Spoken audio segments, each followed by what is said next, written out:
This is the overlook. Yeah, the overlook for the big Tahunga Dam.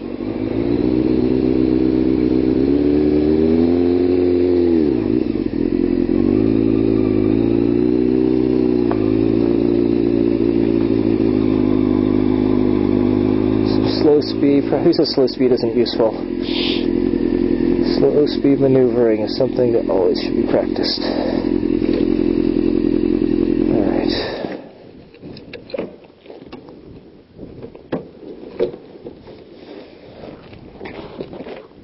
Okay, so slightly downhill, but it's okay.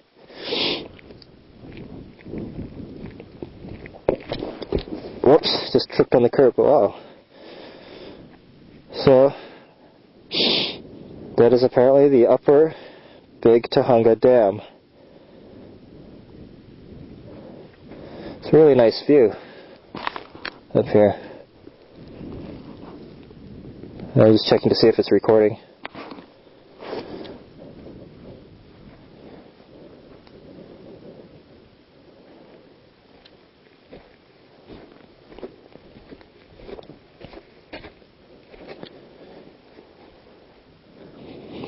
So this would be a bad place here to come around that corner and lose control and go flying off that cliff and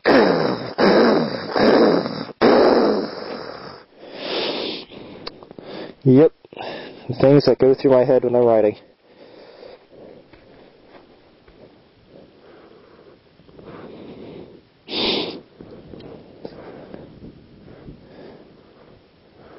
I think they call this the Angeles Forest. I'm not really sure what they call this stretch of mountains here.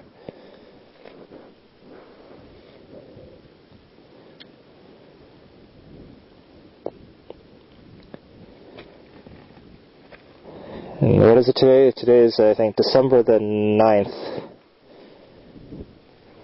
There's no snow anywhere. No ice.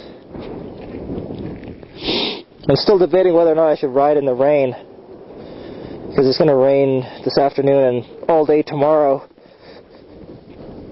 But I don't have, I have the waterproof top, but I don't have the waterproof pants. My boots are waterproof. My gloves are not waterproof, so it's kind of, I don't have the gear for it.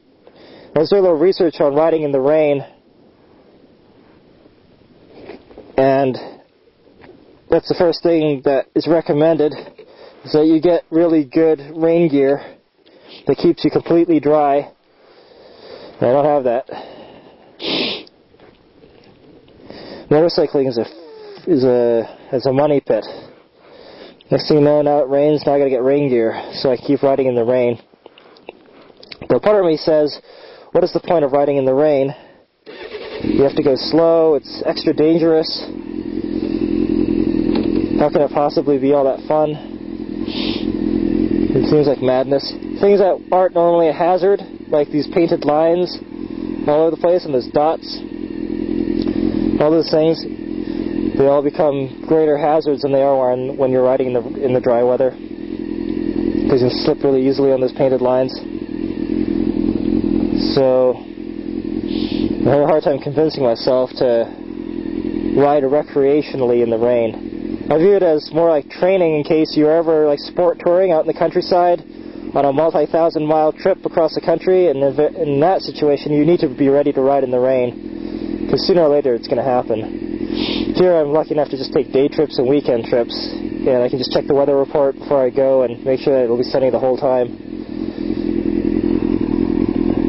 I think there's something of a badge of honor or a sort of motorcycling pride or macho thing that sport tourers have, where riding in the rain is the mark of a true rider, of the truly hardcore and committed. But I just want to chill.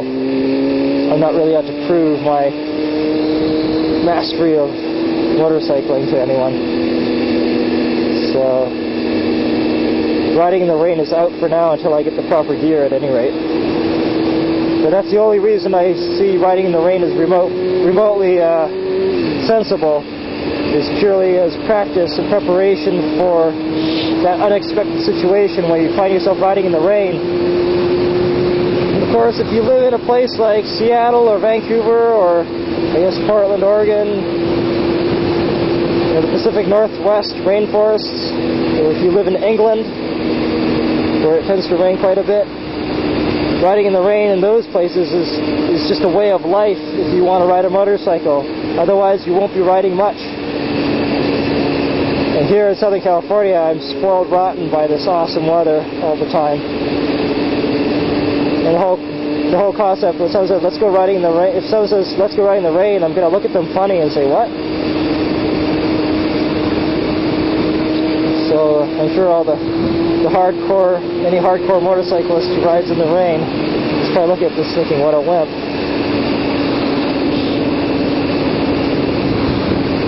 But I am seriously considering riding in the rain once I get proper rain gear. Mainly I need proper gloves and the Gore-Tex liner for these pants that I'm wearing. Well, I'm not wearing them right now, but they're the pants I wear when I commute to work.